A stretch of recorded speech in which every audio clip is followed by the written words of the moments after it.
Okay, next question goes to Yunshui. Yunshui, considering the telcos are dealing with a lot of CapEx due to 5G rollout, what are some of the innovative cooling techniques and financial models that could benefit service providers? Just to go back to the question about free cooling.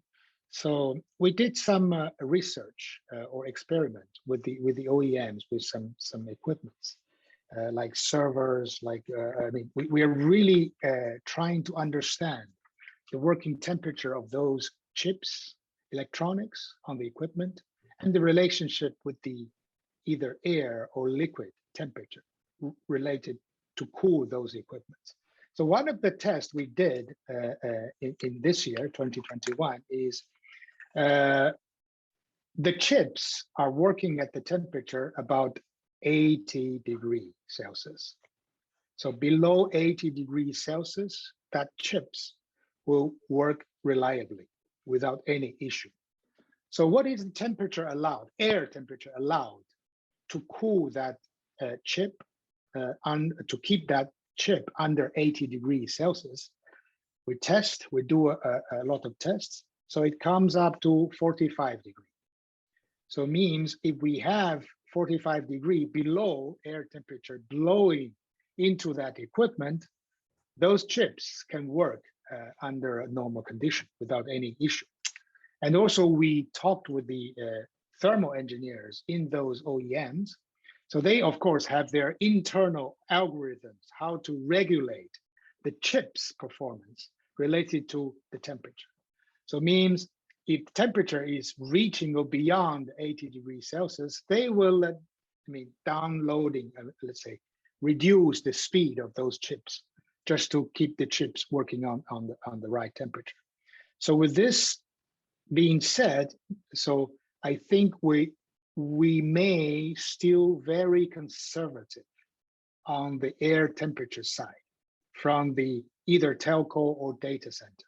I think talking about free cooling is all about pushing the boundary either on temperature setting, also on delta T.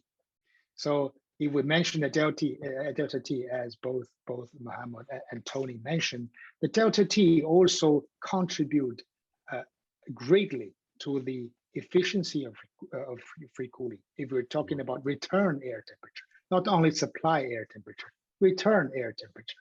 So if we can significantly increase the delta T, so we can really magnify the efficiency that we can get from free cooling. Okay, so then come back to your question. I think other than all these technical solutions, and we should also look at this aspect from two other aspects. One is, let's call it operational. I think Tony already talking about a lot of algorithms actually related to the maintenance, related to how we can save costs from the operations. I think that's also one of the key, is trying to optimize, reducing the number of visits, reducing the number of the maintenance expenses. That's one of the key aspects. As a product solution provider, we should work together with the customer, with telcos, to achieve this.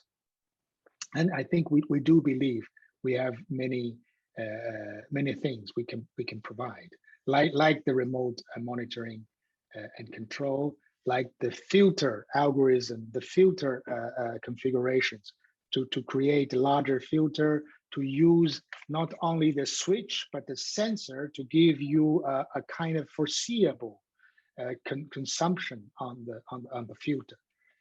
All this can be done, through this latest technology. And last but not least, as I said, if we can also looking at cooling infrastructure, cooling as a service, instead of owing all this as an asset to putting on the balance sheet of the customer, and just to take it away and moving into a service business model.